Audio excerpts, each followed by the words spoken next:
All right, here we are for day two, 2021 18-meter nationals in Nephi, Utah. And we'll sort of follow the same process that we did with the first one. Here, unfortunately, behind the firewall of members only at the SSA.org, there's all kinds of information, contest reports, the scoring, tracker archive from the fly-arm tracking and all the flight logs, and a tremendous amount of information. You can download the flight logs with a little bit of massage, changing the Zulu time, basically resetting everything down to 0. You can get great flight replays on SeeYou, and SeeYou is a IGC flight viewer, and you can do multiple flights here. We're doing 40 or so, all the competitors for the 18-meter nationals. So again, under the contest reports right here, there's this report, once again by Rich Owen, who probably does 80 or 90% of the contest reporting for SSA contests, does a really good job.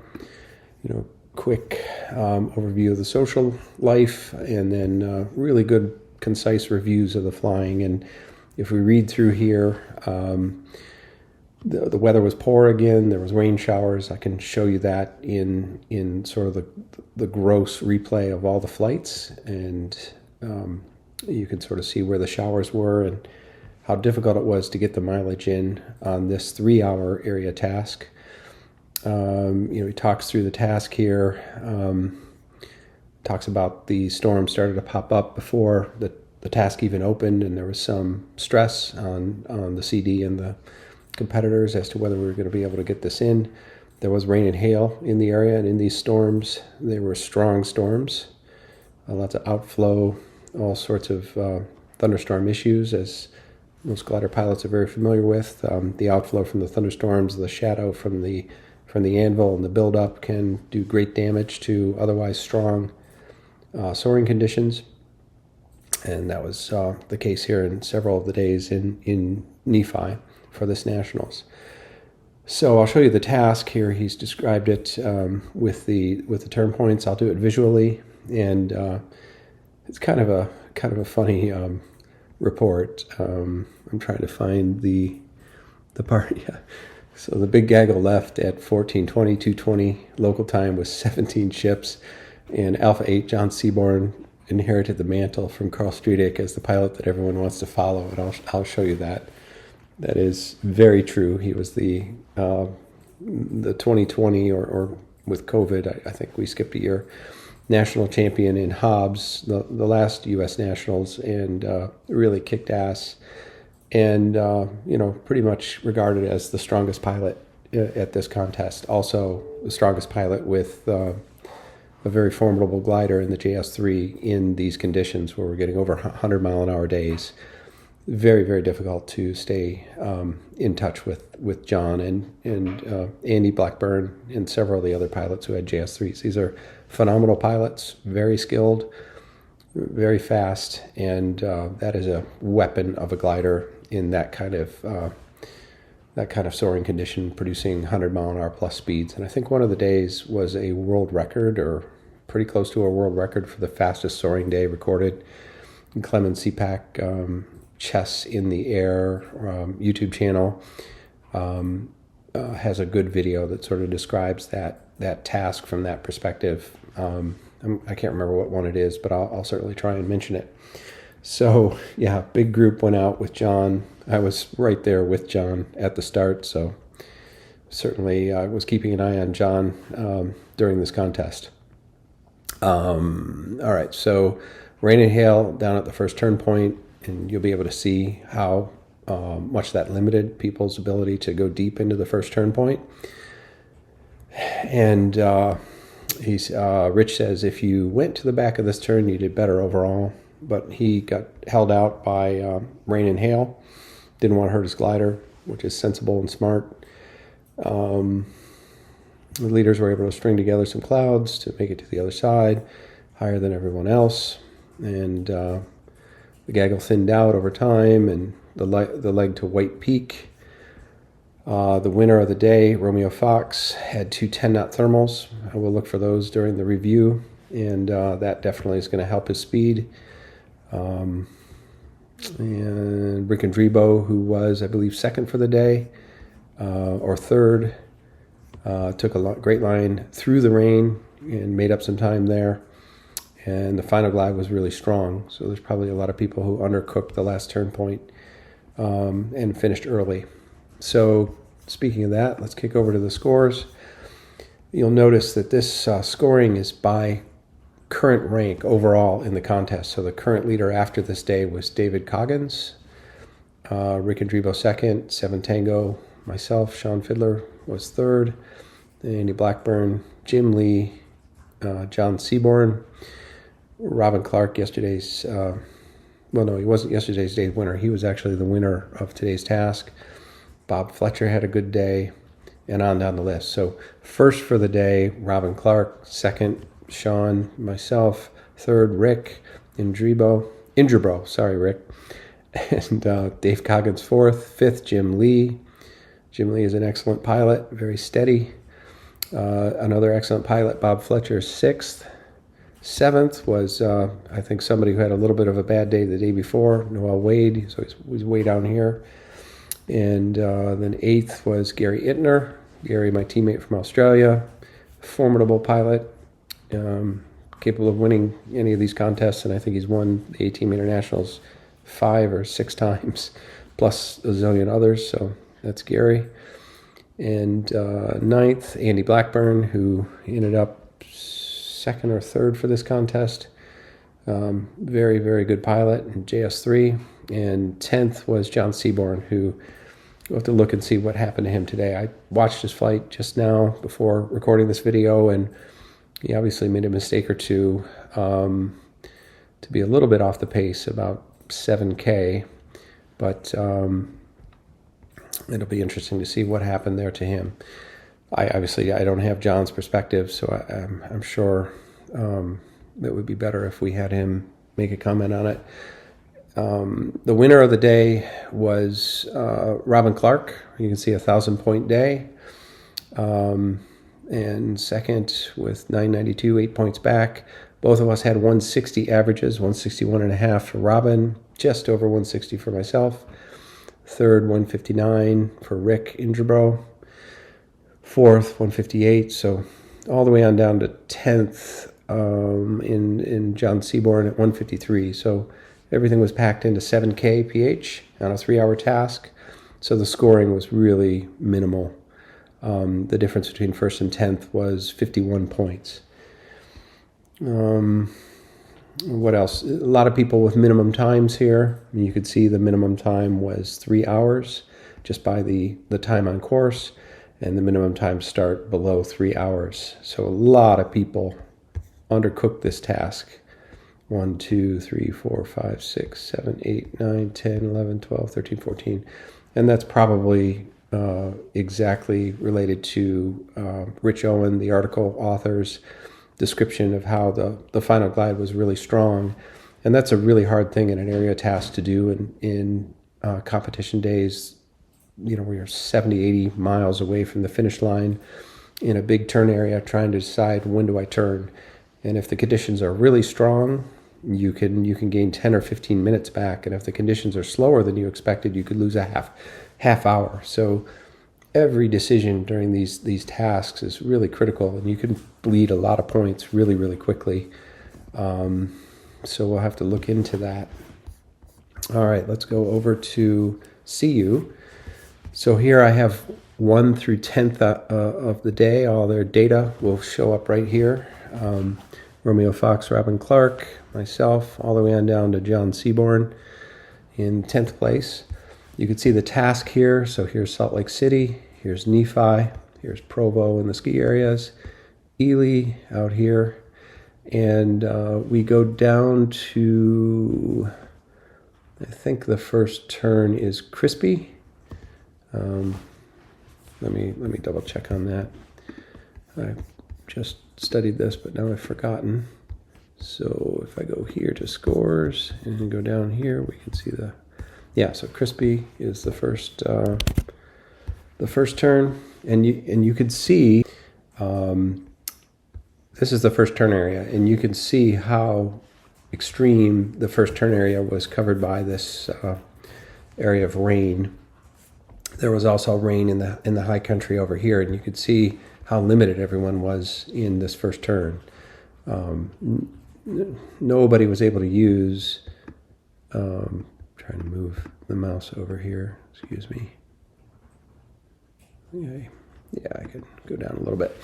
No one was able to use the majority of this first turn area, but some people are able to get fairly deep along the east edge and then begin working here to the second turn area. So basically from the start, we came down to this turn area, then out into the desert. This is called Drum Mountain. And you could see that people went all the way to the southwest, to the north edge of the turn. No one went deep. I think this airspace was closed again. This is that hot airspace. So a very difficult task technically. In the heat of battle here, if you're zoomed in too much on your computer at the wrong time, you can easily cross that line and get yourself a -100 for the day. There's also the vertical airspace just below the Class B at 17,500 for competition soaring in the United States and Canada, I believe. And, so there's a lot to think about here. Obviously, nowhere near as complex as European airspace, but complex nonetheless. Then we went back in. You can barely see it here, but this ring is White Pine Peak. And you could see, again, very few people were able to get deep into that turn. And then there was a very strong final glide, as Rich described. So here you were highly limited, 3 hours. Here, highly limited by the back edge of this airspace. Everybody made it almost to the back, it seems. And then here, you couldn't go very deep because there were storms. So that's why a lot of people were early. That and the limitation, or I guess the opportunity of an extremely fast final glide. You can't give that time back. So a lot of early finishers and a very difficult day. So let's jump in and watch the start play out here. I'm going to focus on 7 Tango here, just so I can describe what I'm doing. And also over here, I've got to reset this back to 7 Tango. So at least we can follow me there, and we'll try and describe the other top pilots as the day goes. So here we're coming up off of tow, only at 11,000 feet here, and you can see everyone spreading out over the task area. I believe there were rain showers over here, and I can't remember, but I think there was sun on the ground, but there was also a lot of shade. So just getting up was a bit of a challenge today, and let's see how this plays out. And everyone's gray right now because no one has crossed the starting line and begun to race. So before the start, it's beneficial if you can to get on down the task line and start experimenting with the different terrain, the different areas, see if there's any energy lines that are consistent. So you want to run back and forth and begin mapping out what's going on in your head. Obviously, that's all changing over time, but often between an early launcher, and here 7 Tango's back here right now, between an early launcher and the tail end launchers, you can be flying for over an hour before the start is opened or even gets close to opening. So what the pilots are doing now, they're trying to get up high and stay out of trouble, but they're also, the good ones at least, are trying to think about what is the best line for the start here. Are the conditions getting stronger? What altitude does the climb become easier? Is there some sort of point in the vertical climb where winds of different directions, shear we call it, are breaking up thermals and suddenly they get better? So that would be an indication of you really don't want to go much lower than that because the climbs are more difficult to center, more difficult to find, and weaker. So there's all kinds of data that can be collected. You're also trying to keep track of your key competitors. Make sure that you have an understanding of, as best you can, of who's starting when, and with these starting lines and start cylinders, as we used to have in the past, it's pretty difficult. There's 7-8 miles across or I guess it would be 10K, so that would be 6.2 miles across. But people can sneak out from the other side, and it's very difficult to find an individual if he doesn't want to be found. But you're trying as best you can to do that.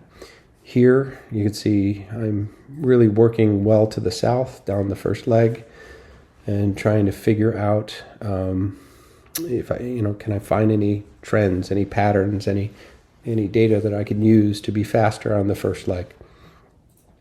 A lot of times there's really nothing we find. You're just wasting time and thinking about when to start. Often that decision is made by the weather forecast in the morning, just based on how long the day is expected. Are thunderstorms going to build and encroach on the area?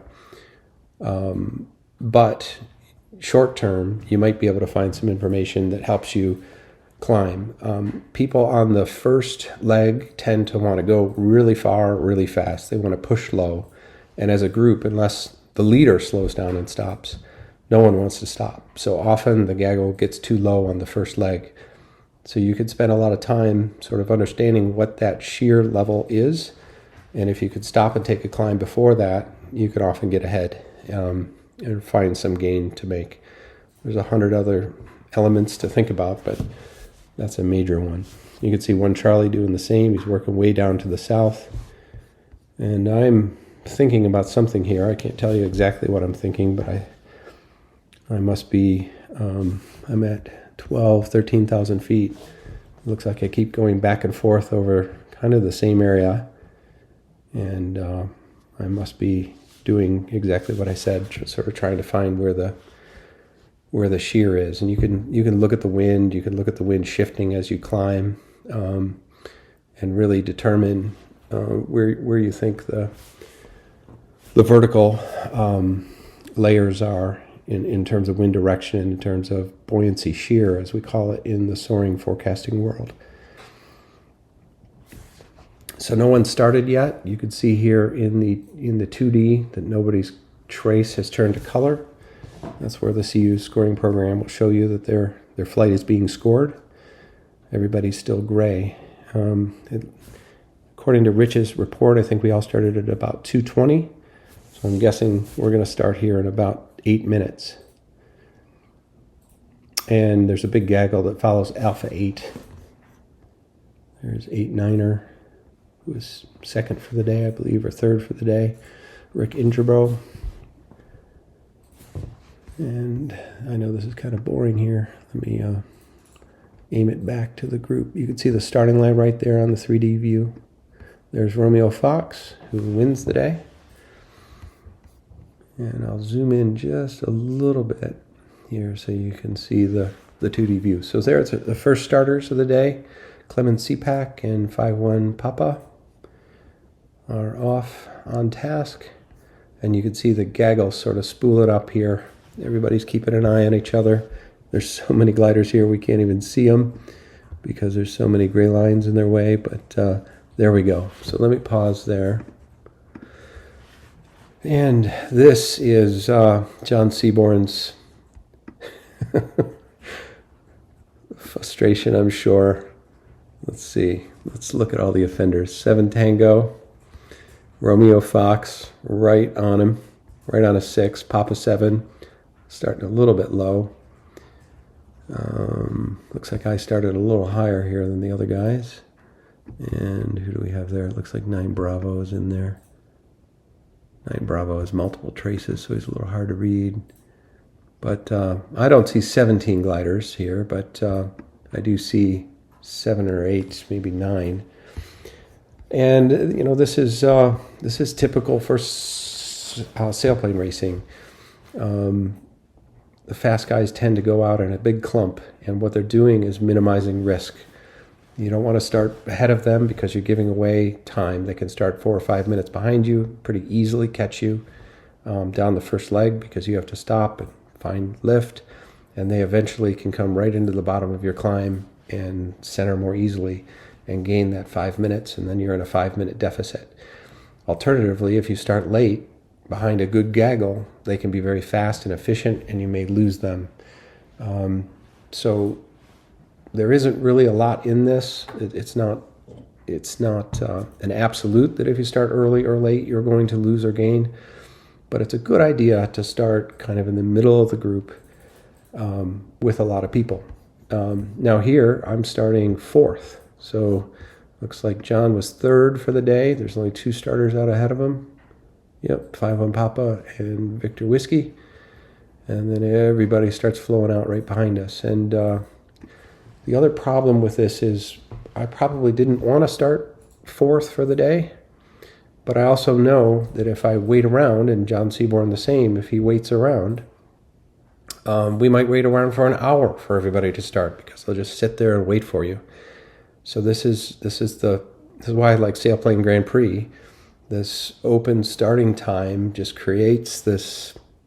It's not really a race. It becomes like the time trial in the Tour de France, but you can draft and sit right behind the lead team, and everybody waits for somebody to start to draft behind. It's very silly, but this is the way sailplane racing is, and this is how people mitigate the risk tactically and strategically. So off we go, and I'm going to zoom this out just a little bit. And here, so that is the 17 glider gaggle that Zulu Oscar was talking about. And let's look and kind of see who waited here. So there's Zulu Oscar. Wasn't part of that gaggle, but he must have heard about it. 1 Charlie waited. Tango 8 waited. Bruno waited. 8-9er waited. Who else is here? Victor 1. Zulu 2 Tango. But I don't remember too many of these guys being up in the top. 8-9er did well, and he started quite late. But a lot of the top guys for the day were in this group. And that makes sense. It's a large gaggle. It'll thin out into the fast guys, and it could be quite fast. These guys are gambling a little bit. If the day shuts down, there's thunderstorms this day. There's a lot of risk as to waiting. I'm guessing this is maybe 10 minutes, so it's not that big of a deal at this point. But that's a little description for some of the non-sailplane racer folks who might be watching this video of how much thought goes into this. All right.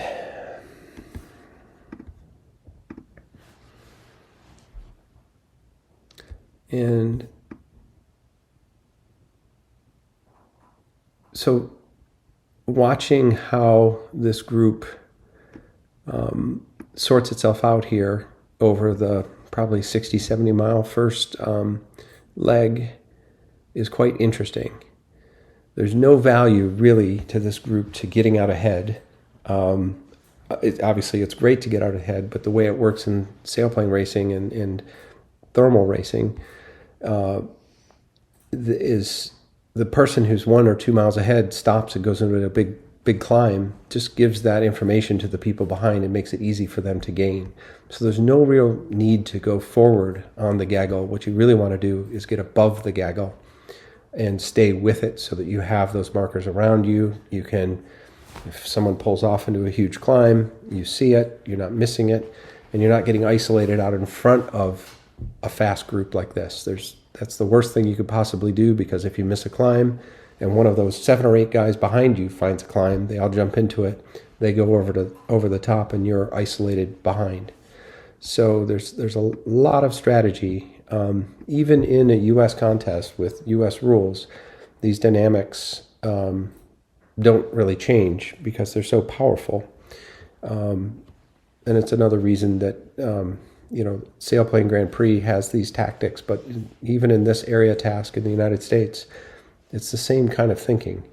And it's difficult to manage, but once you get the hang of it, you can have consistent days. And that's not to say that any of these pilots do have the ability to strike out alone and to go very fast. But there's no need to do that because the risk is so high, and the group is generally faster than the individual. So here we pull into our first climb, 3.3 meters a second for me, 2.9 for John, 3.5 for 90, and obviously some of the other top guys are behind us, so we're only going to have, in my gaggle, the front 5 or 6. And I believe there were clouds this day, and obviously thunderstorms, so it wasn't a blue day.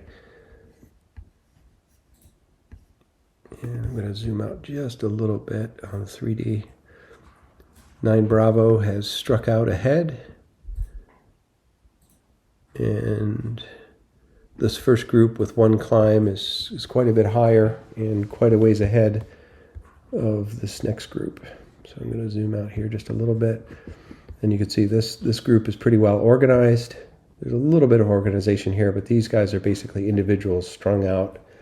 Probably were late getting up to maximum altitude or just waited a little bit of time to go. But these guys are not really well organized as a group.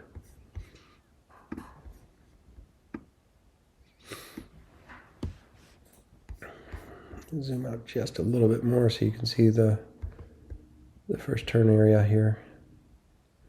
Just leave it right at the bottom of the screen.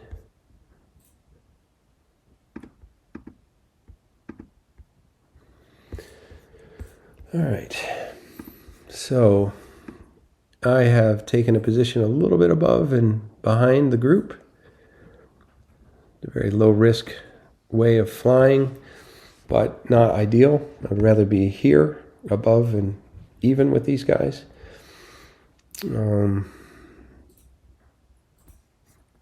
And just looking here at LDs, a 21-mile glide with a 1,567 LD, 1,567 to 1 LD, so almost a flat glide. You can see Alpha 8 here is negative, so he's here in our group. He's actually for the same distance negative, so he's climbing in the straight run. But obviously these conditions are extraordinary today. This was a over 100 mile an hour day for the winners. I'm not sure if Romeo Fox was definitely 100 miles an hour. I was probably pretty close or over. This is an extraordinary soaring day, and Nephi is an extraordinary place to race sailplanes. It is absolutely extreme, and you can see the speeds for all the pilots are 200 kph plus in the straight line here. So this is a powerful day. There are clouds, there are thunderstorms. It's very unstable, and some risk of overdevelopment and other issues. If you get low in certain areas, you can get trapped. But this is a fantastic soaring day. You can see here these starters probably started 10 minutes ahead, 5-1 Papa and Victor Whiskey. Good for them. You know, it's always great to start first and to shoot out. But man, look at how low 5-1 Papa is. Victor Whiskey is staying nice and high, but it's going to be hard to hold back this peloton because they're working together as a team and going very fast. So we're staying over the high terrain here, pretty much the same southern path as we took the other day. Some even more high terrain here, and working down to the south as hard as we can. So here we are, we're pulling into another climb. 2.2 meters a second, only a minute and 21 seconds, only 600 feet for 7 Tango and Alpha 8. 90 takes it a little higher, gets a little higher climb rate, but not a very strong climb. And we're starting to get down, if you remember, zooming out, that this turn area was very, very limited in terms of there were storms here, and we had to get back out into the desert here. So there was When you get near a thunderstorm, it can often get much stronger, but it can also suppress the conditions. And I wish I had more context. This is 3 years post that I'm doing this video.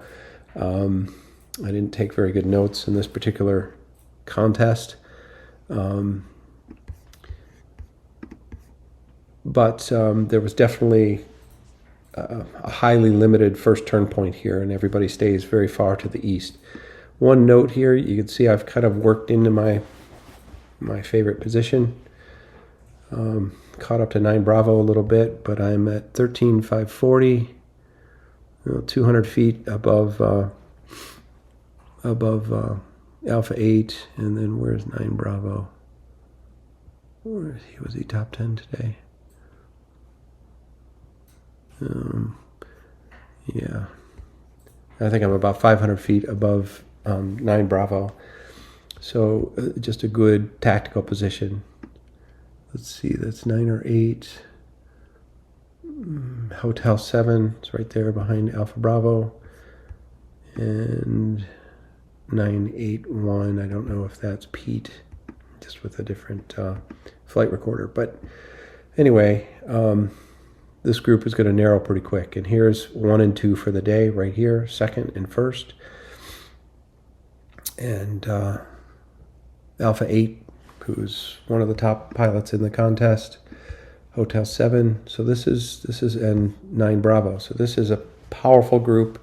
It's starting to string out, and it's going very fast. 150 average right now, and I think 9 Fox and 7 Tango end up with just about 160 average.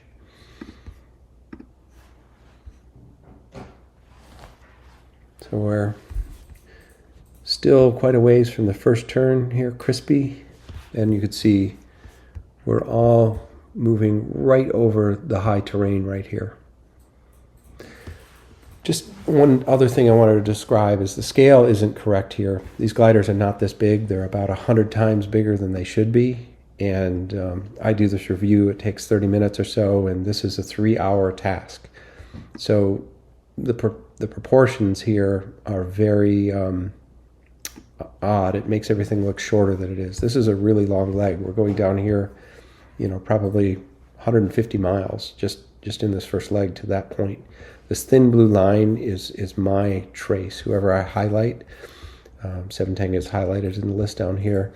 That task is drawn in terms of its maximum dimensions of the score in this light blue trace here, and you can see the turn areas in this thin red line. Yeah, just looking vertically. A nice little controlling position with the group. Papa 7 pushing out ahead, as he often does. Victor Whiskey off the front. It's like the breakaway in the Tour de France. And the peloton is trying to grind him down. And he's marked something there. So everybody pulls into Clemens' climb. And it's okay. 2 meters a second, 4 knots. For a 100-mile-per-hour day, this is a pretty weak section of the flight, and you could tell we're probably limited by rain. I think there was rain here in the first turn, the last turn, which Rich reported in his report. So we're probably working right along the edge of something or going through some showers at this point. And the lift is definitely suppressed. We're only at 12,000 feet here, which is pretty low for this flying area with the mountains as big as they are. And but you can see the 10 minutes that Victor Whiskey had has been consumed in the first. We started 25 minutes ago, so within 25 minutes, that lead or early start for him has been consumed, and that's painful reality for the early starters in most competition days. All right, Alpha 8 leads. Papa 7's pushing hard, and you can see our gaggle is starting to thin out a little bit. The leaders are breaking ahead. This is probably a few miles here, the distance that these leaders are getting ahead. And I'm keeping a very, very close eye on Alpha 8. And here I'm working into a breast situation with him. It's rude to sort of follow somebody and to just fly abreast of him, or sorry, directly behind him, as these guys are. You can see these guys are literally dead behind Alpha 8. They're all in column. At least here, I'm trying to work to the side and at least let him see if I get a pull up or if I get some climb cues here so he can see me and I can see him. If I sit here right behind him, we're all flying as one glider and we're getting no benefit as a group. So just a lesson learned here. This is cheap. Sorry guys, it is. And I've done it before, but we need to have the guts to push hard, to spread out abreast of a leader like that and help him or her. So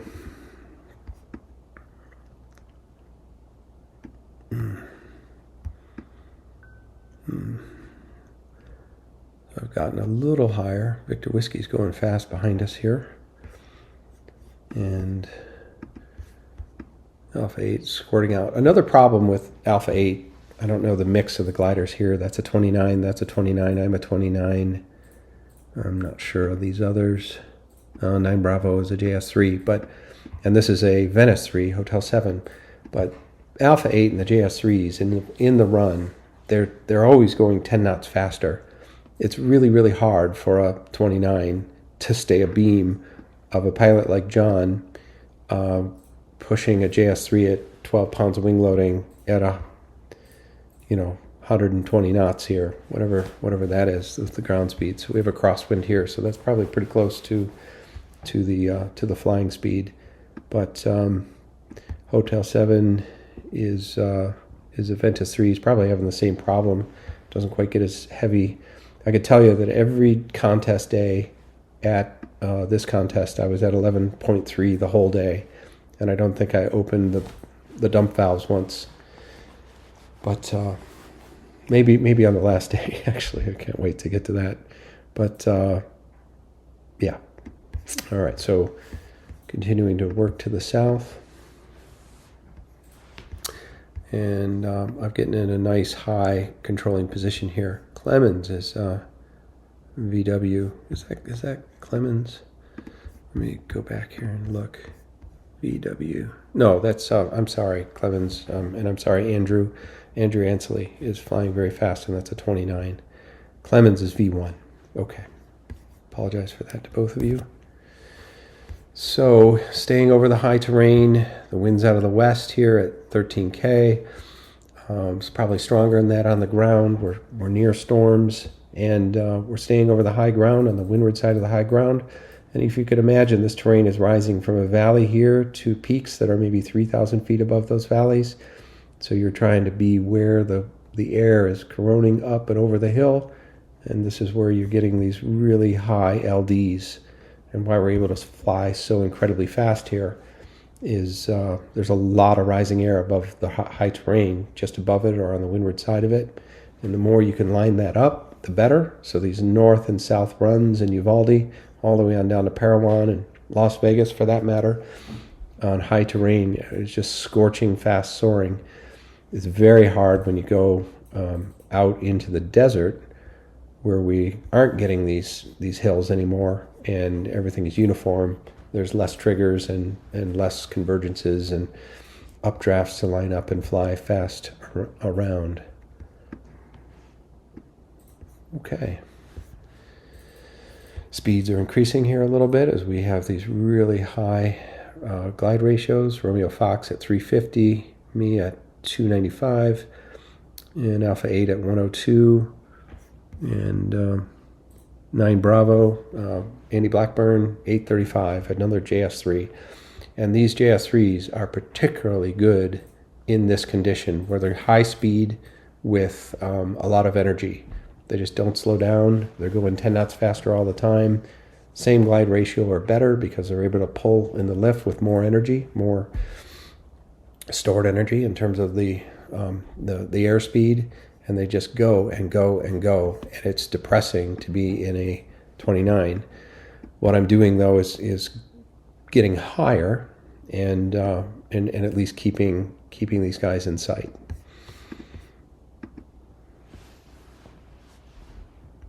So there's the center of the first turn, and here's the beginning of the the center of the second turn. Here's the beginning of the next turn. Sorry here, I don't want to miss this climb. A little stronger climb, 3.1 meters a second, 4 for 8-9er, and I think 8-9er is behind us, so that doesn't really count. But Alpha 8, 3, me 3, 1, 3, so call it 3 meters a second, 6 knots, and we all take it for a couple minutes, and off we go. It's basically 1,000-foot top off, and we're at 12 to 13,000 feet. Right where you'd expect it, right as the low terrain is transitioning into the highest peaks. And this group is really stringing out now. Alpha 8, he's pushing as he should. Probably better word than pushing is flying his glider to its optimum potential. So very quick to leave left when it's falling off or he feels there's a stronger climb ahead. The glider is very good at exiting. John is very good at exiting and very efficient flying style. If you wait too long, you wait 1 or 2 turns in a dropping off thermal, you can lose a mile just in those 2 turns, and that adds up and accumulates to the average speed. So you can remember how we started, how we came out of the start gate. Everybody was at a big clump, and now people are starting to fall away. So this is some super fast pilots right here.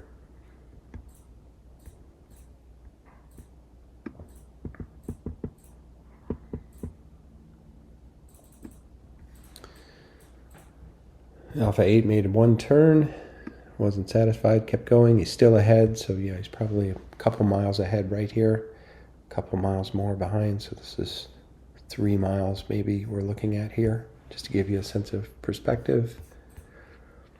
Staying over that high terrain, the long line of high terrain, I guess that would be called a mountain range, is breaking up, and it's just high terrain here, but there really isn't a distinct line. I'll show it to you from above here in the 3D.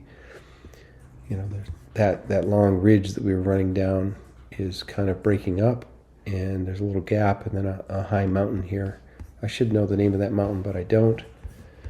Let me zoom out on the 2D so you can see. So we've almost made it to the max point for me, the scoring point in the first turn. We're getting ready to turn back. And let's see, we're at 12 to 13,000 feet. Not a very high day at all. We still got 100 mile per hour average speed. You can see the current velocity task averages here. I'm at 151. Romeo Fox fell back a little bit. He's at 147. 8-9ers back there going a little quicker than we are at 157. And Bob Fletcher is going 159. So call it high 140s to mid 150s with a couple of exceptions down that first leg. And the climbs were not that strong. It was really the speed was how much netto or rising air we were able to find rolling down that leg and basically flying 110, 120 knots. I'd call it 100 to 110 knots probably.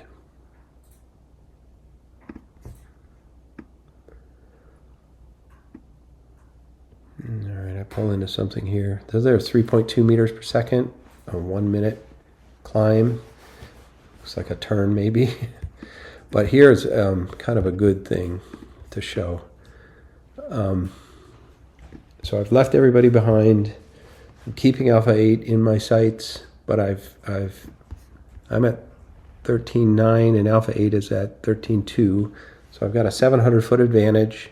We're coming down likely right along a thunderstorm here or rain shower. This whole area, just obviously no one is coming into that area at all. This is all obviously rain, or I think there was even hail this day. And so on that first leg, I've come down in a really, really good position. Not the highest speed. That looks like that's 9.0 and 8.9er. Noah Wade's got a really fast speed here, 158. But tactically, just looking at the group, we've left the group behind, and I'm above everybody going into the bottom of the first turn. So very satisfying for me to sort of see that. That's the goal. No risk, fast, and no mistakes. So I don't know if that makes sense, but that's what I'm thinking.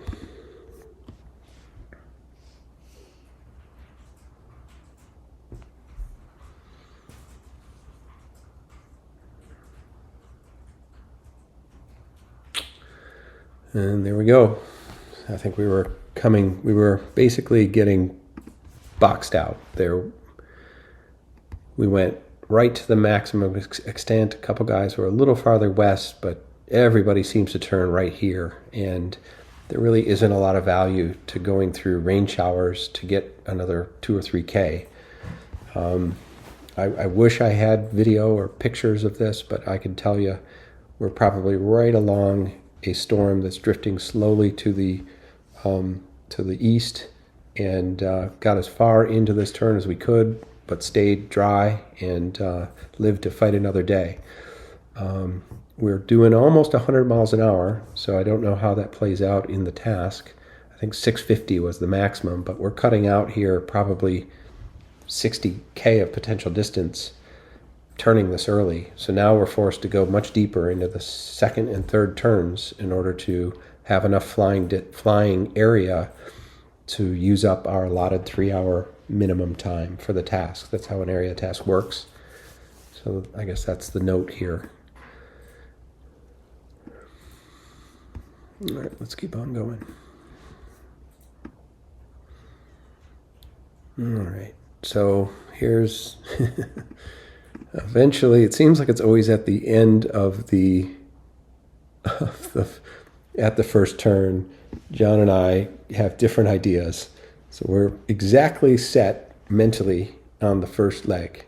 And maybe this is a mental error on my part, but it's very, very funny how we flew exactly together on the first leg. I started behind him, so that was my choice pretty much. But have very different ideas up the second leg. And this was complex flying conditions. So you have high terrain here, which we were very fast on. So it looks like we're coming back up that same line.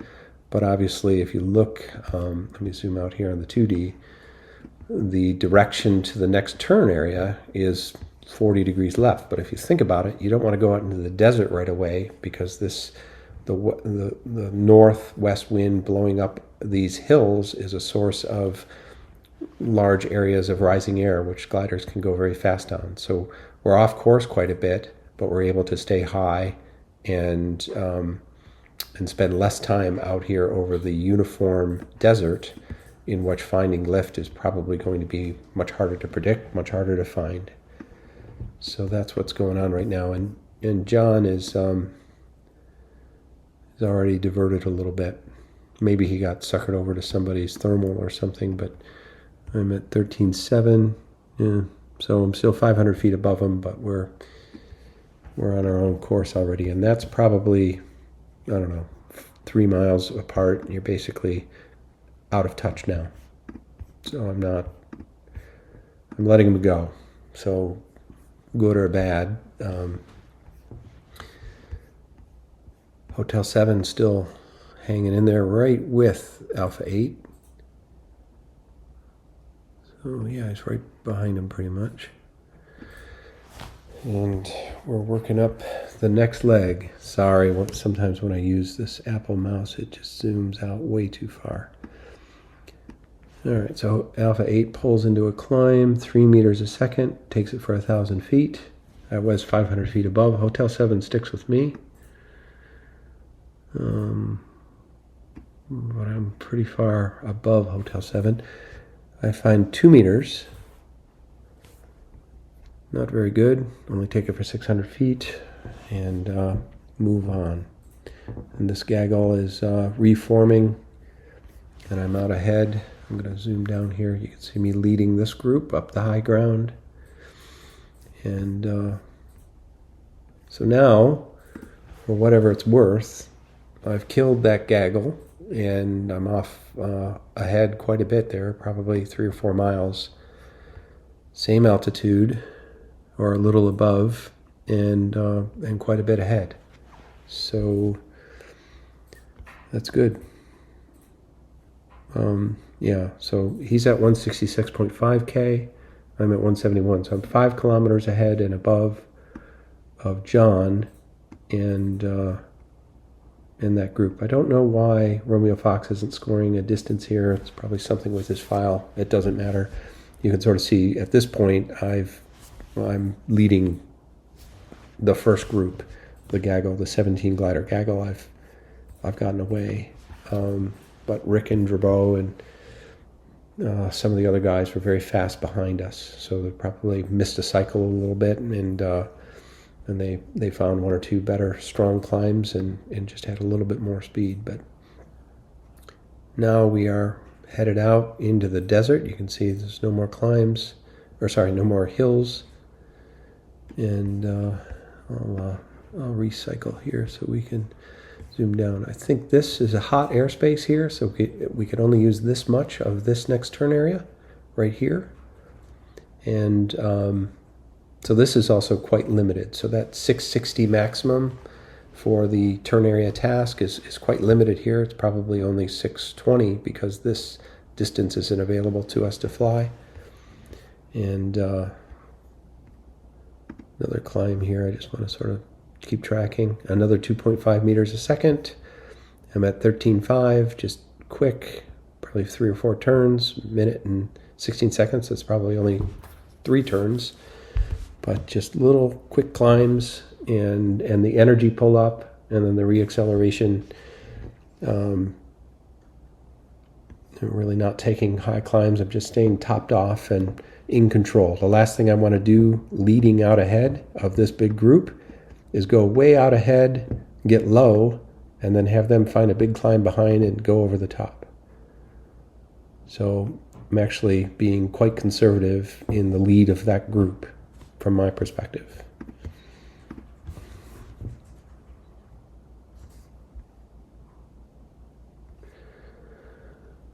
You can see these LDs are still extraordinary. This is kind of into the wind, right? We're at least side wind here.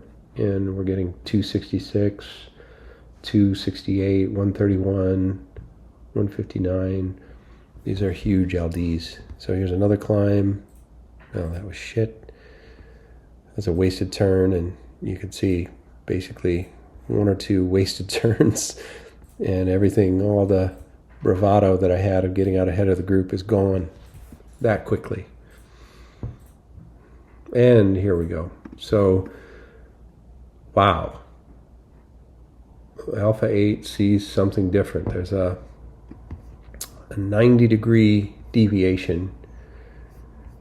Now he gets a 10th for the day, so he actually, maybe this is where a mistake was made. He's isolating himself and going off on his own. Quite a ways off course. That's the course to the center of the next turn. You can see right here, this is where I go in the turn. And if we click Alpha 8, I have to hit play here. Hopefully this doesn't reset. You know, he ends up, looks like pretty much back here in the same point. But he's to get here, he's using a lot of extra distance. And if I go back to myself, you know, we're maybe a little bit more on course here. Where we're going to that point. I'm going to zoom in here just a little bit so we can see the terrain.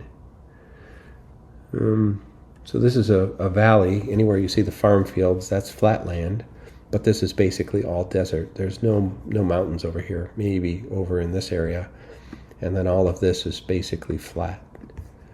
A little bit of terrain here, but a lot to think about here, and this is a big part of playing the Uvalde terrain and the Uvalde flying area. This far western desert is difficult. It could be very strong, but it's a little bit harder to predict and a little higher risk.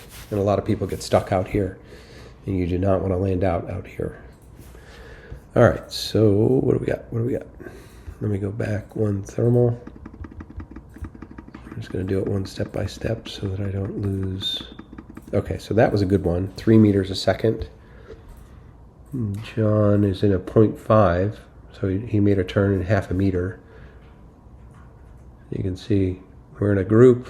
People are able to find lift, low risk. And John is over here. Great pilot, but flying alone all the time it's macho, but it is not necessarily the fastest. And it's an interesting part of the dynamic of sailplane racing. There are probably 10 gliders in this group. If I zoom in, I'm on top of the group. I'm in a nice climb, and so I'm pretty happy with that strategy. Okay, let's keep on trucking. And I made a decision to slow down. This will be longer. This will probably be an hour video, but I really want to get deeper into the details and maybe some of the realizations here. Alpha Alpha and Alpha 8 are together over here. Zulu Oscar, Rich Owen, the author of all the articles, ex-Navy F-18 pilot, really good guy. Flying there. He's actually has a really special glider to us coming, an AS-33, which I have a feeling I might get to fly once or twice.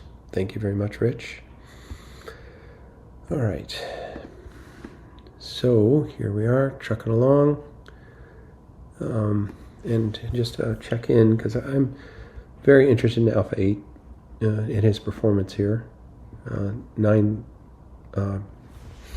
Romeo Fox is basically even with me, so he's caught up.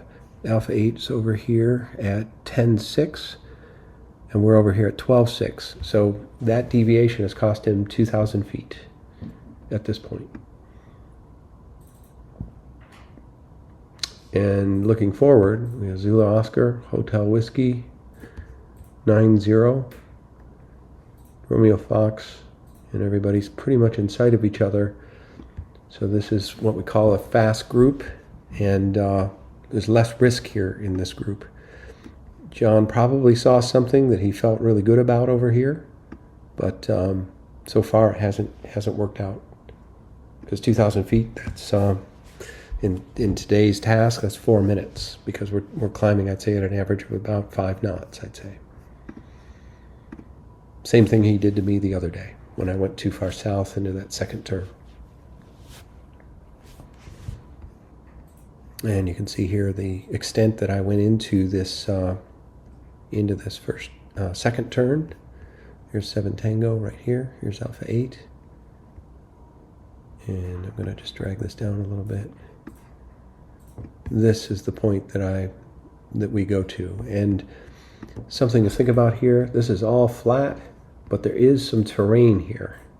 And we're quite high, 13,000 feet, but right about here. And there's probably some updraft from this terrain. It's big enough to kick off something. So that's why I was here, for sure. Maybe I got led here by some clouds. I'm not sure I have the context to know what John saw over there, but you can see he's generally flown over lower terrain, more over the center of the valley. Maybe he felt there was something to be kicked off here in the transition or the town or something. But these are the devil in the details of glider racing that are quite interesting. All right, pause. So we're climbing here again, 3.2 meters a second. John's over to the north, climbing at 2.4 meters a second. So we're going to gain a little more. He's going to take that climb high for 4 minutes, and we're going to to climb for 2 minutes for 1260 at a stronger climb rate. So we were already 2,000 feet ahead, and now we're going to gain a little bit more, maybe another 500 feet, another minute. Well, okay, had to do a little pause there. Sorry about that. Okay, so the 3.2 meters a second, a little stronger climb rate.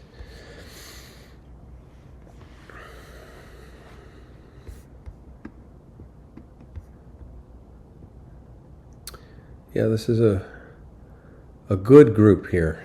I would say that Bob, Rich, and I are good friends, all 29s, and pretty happy to be flying together in this group. 3 gliders are sort of a perfect gaggle size. Rich just pulled into something, and 7 Tango and 90 kept on trucking.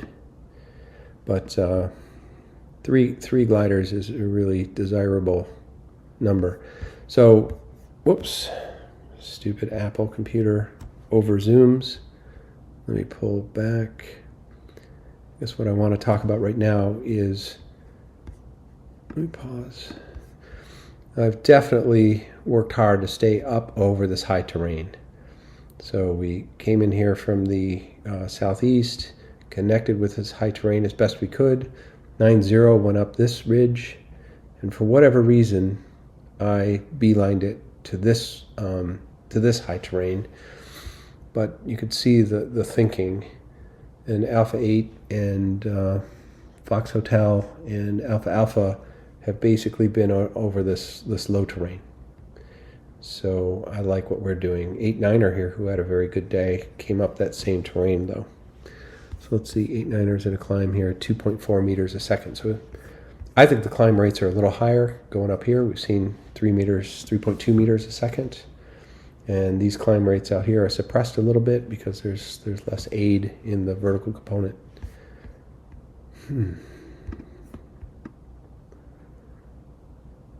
All right, so 90 turned there, and Hotel Whiskey, Hotel 7, 7 Tango, Romeo 9, and Romeo Fox pushing a little harder, and Alpha 8 turned early, so we've consolidated our lead a little bit on him, and 2.7 meters a second. We take this quite high. It's not perfect. I actually go a little bit farther, but ideally we're kind of working upwind here, so to speak, towards the west a little bit. The wind's 253, and we're basically on a northbound heading. You get the idea. But actually the top of this climb would have been an ideal place to leave. No need to do this little bit of extra distance unless there was, a cloud here or something that we felt was additional lift. But that's the idea anyway. So, and obviously this is the end of the available turn area because this is hot airspace right there. So all this is cut off in that turn area.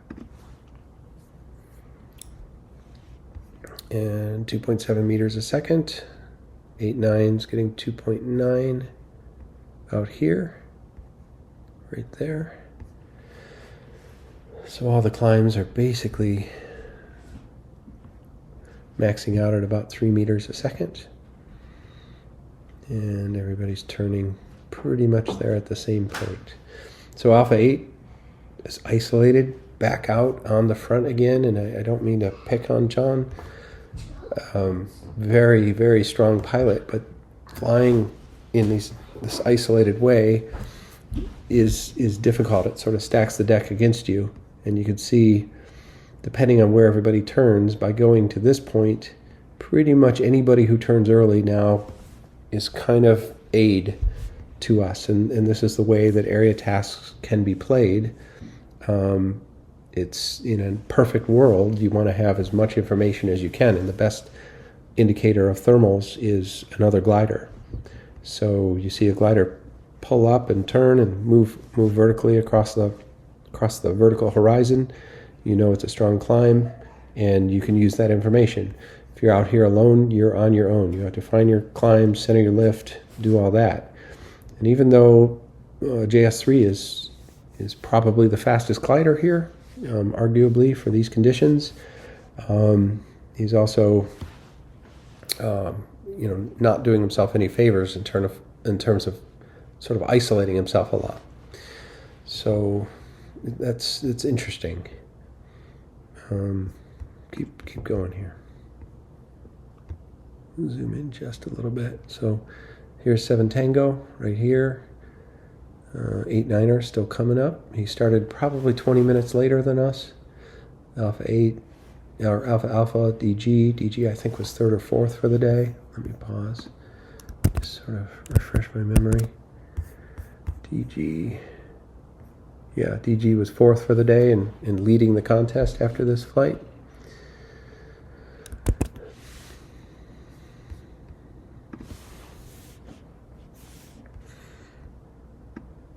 And I've got one Charlie on my port side there. VW 90, who turned early. Alpha 8, Zulu Oscar turned a little early, and Romeo Fox who turned a little earlier. 3.3 meters a second. So back out over the desert, there's a little stronger climb than average there, but I've been basically piecing together pretty close to 3 meters a second. I've seen some other guys take 2.5, 2.4, and that's worth a few minutes maybe. So back up to 13.5.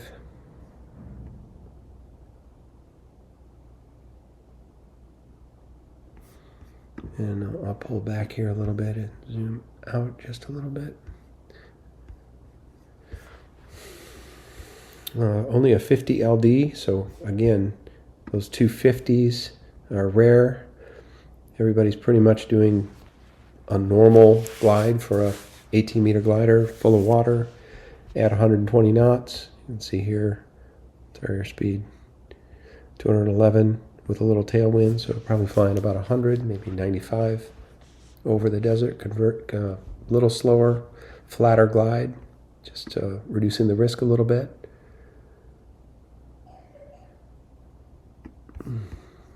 Ron Rose S there. Okay. 2 Tango, Peter Dean. Bravo 4, Bruno Vassal. That's a big climb.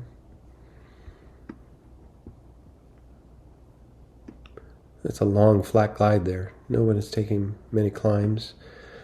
Part of the reason for this is the higher terrain ahead. No one wants to take a weak climb here when there might be a stronger climb here. The question over the higher terrain in the second turn area. But the question is, how low do you need to go to make it to that higher terrain in this area?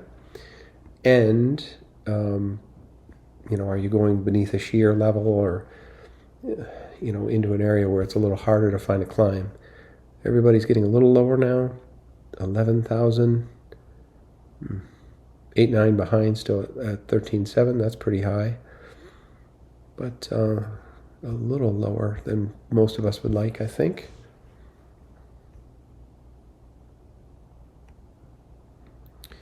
And Rich's report, there was rain here in this third turn area. Looks like this is where I turn, right about here, right about the center. Oh, no, excuse me, this is where I turn, right about here. Alpha 8 is already kind of making his turn. What's he got there? 2.7 meter climb, so a strong climb. You can see he's pushed back and basically got into this rising terrain again and found a strong climb, or a more reliable strong climb. We all deviated here for some reason. And I'm pulling into 3.1 meters a second, so I'm doing really good on my climb average today. It seems, just in my memory here, compared to some of the others. Whoa, this Apple Parallels mouse is nuts. So, on top, Jim Lee, sort of close by, but behind, unfortunately. 2 Tango out ahead. Basically now let me do the math on this.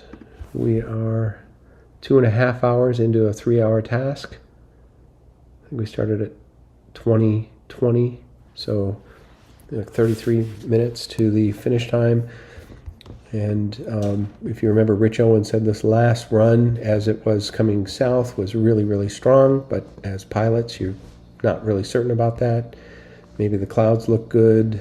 Maybe you're just assuming there's good lift underneath the high or over the high terrain on the way in. But this is where this is a really big decision in glider racing. Is you've got rain down here. You can't use this whole area. Alpha 8 turned very early in the second turn, and you can see he's desperately trying to get extra miles. And he's gone downwind to the high peaks here, which is not ideal if you think about it. There's probably sink back here now, as he's on the lee side and going out into the next valley, but he's forced to try and get those miles.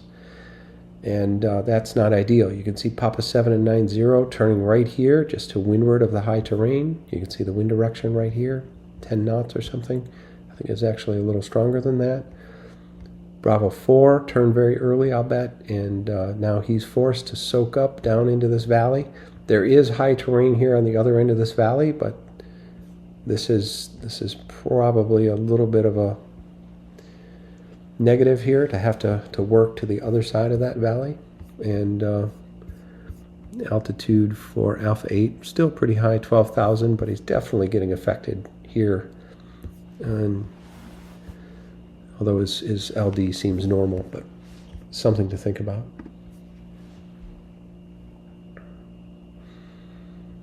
One Charlie and 7 Tango, kind of different ideas here. Oh, now he's coming back over to my line.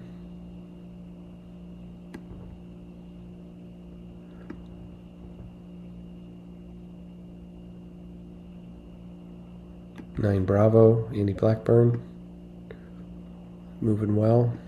And looks like that's it. I just flew to a point, so I was simply timing out my final glide. So I'm using my computer. It's telling me if you turn here, you will finish at this time.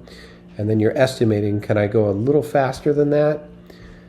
And if that's the case, if the computer says, 3 hours, if you turn now, you might say, I'm going to go to 3:05 because I think I can go a little faster than its predicted speed and gain back that time and get a higher average speed. As opposed to if you thought it was weaker ahead or there was a big hole, you might turn when it says 2:45 because you're going to struggle and you're going to lose 15 minutes getting back in the weaker conditions. So Jim and I both made this determination. I can't remember if Jim started in my gaggle or not. I think he was a little bit behind. And I'm wondering right now, did Jim, one Charlie, yeah, he finished, just a little early, 20 seconds early. And I finished 1:26 over, which is just about perfect. But 20 seconds is almost nothing. So actually Jim is probably pretty much freaking perfect. If you get those 20 seconds back, he'd probably be right there with me. So interesting. And you can see Alpha 8 has made his turn right here at this point, and he's working back up this high terrain to get to Nephi. Quite a long leg though here, so it'll be interesting.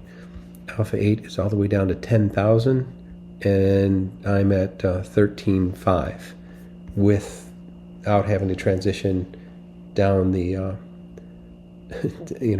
across the high ground there into the lee. And one Charlie's at 13.1. So I think this was the play. You had to go deep enough into that second, or be in a position to go deep enough into that second so that you did not have to do this.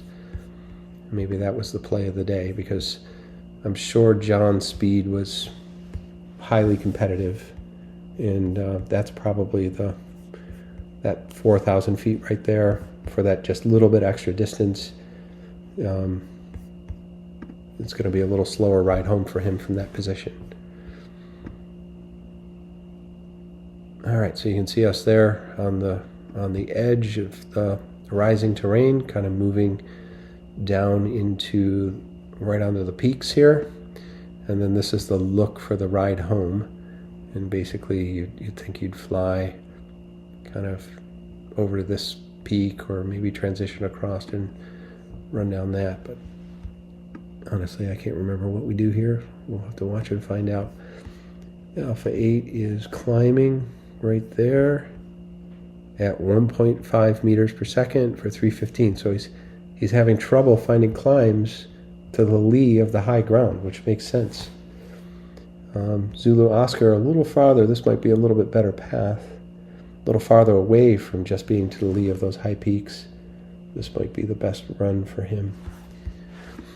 2 Tango looks like he's still trying to get some more distance.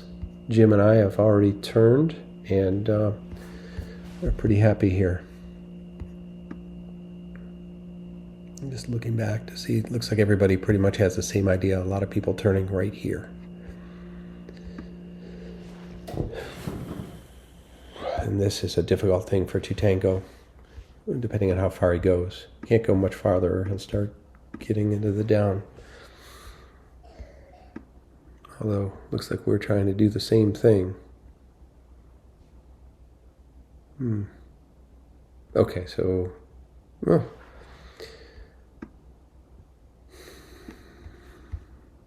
I'm down to 11.5, so I was lost 2,000 feet here in the last short bit. And, yeah, 3.1. So there must have been some clouds or something here. Often the lift works at an angle off the peaks. Like you get hot spots on the lee side that come up and kick off thermals. But ideally, I would think that I would have run down the windward side of that high terrain. But I guess I did it too. Here's Alpha 8, Zulu Oscar, Hotel 7, and 1 Charlie.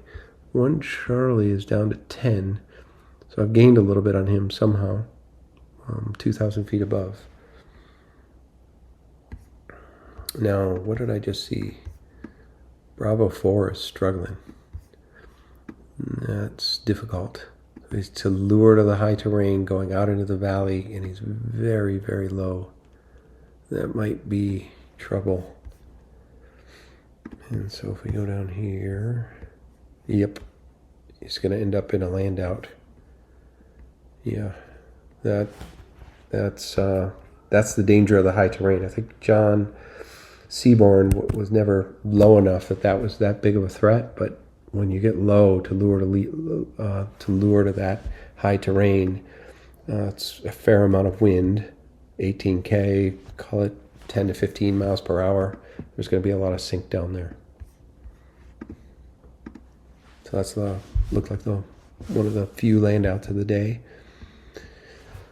So I could see I'm going 245, which is a little bit of tailwind, but I'm pretty confident here in my final glide. I remember from yesterday, 6,500 feet is the finish altitude. And frankly, kind of moving down here to this high terrain for the run home, I'm probably going to finish high, 270. So yeah, I'm basically going red line right now, almost 300 kph.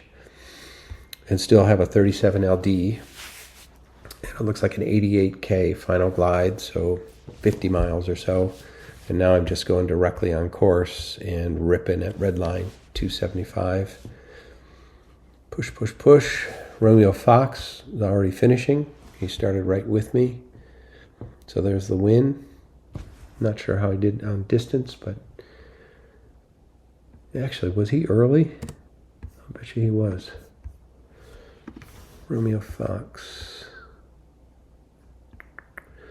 Yeah, he was 2 minute 30 early, but he still wins the day with almost a 1.5 kph faster. So really strong flight for Robin Clark, Romeo Fox. And I'm 2,000 feet high here. And pushing. Yep, red line almost all the way. Red line at 11.3 and a 29 is a lot of fun. Zulu Oscar right there with me.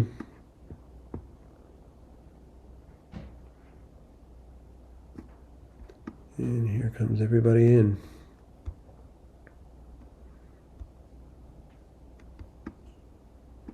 And then here you can see the landing, everybody moving into the pattern to land. It's a pretty complex thing at a glider contest. It's getting everybody into the pattern. And here you can see all the finishers. This is the finishing ring right here. And 9 Bravo, one of the very tough players at this event. DG, who's right now the competition winner or leader, and everybody going into the field. So Tango 8, 8-9er, who was second for the day or third. He just flew 20 minutes behind us all day, but managed to piece it together. I'm not sure that he had as much help in terms of the group that he was flying with, but for time's sake, I didn't have a chance to follow his flight because he was really flying in a different part of the day than I was. Okay, so back to the scores. Winner Robin, just a little behind, 8 points, was myself, 7 Tango.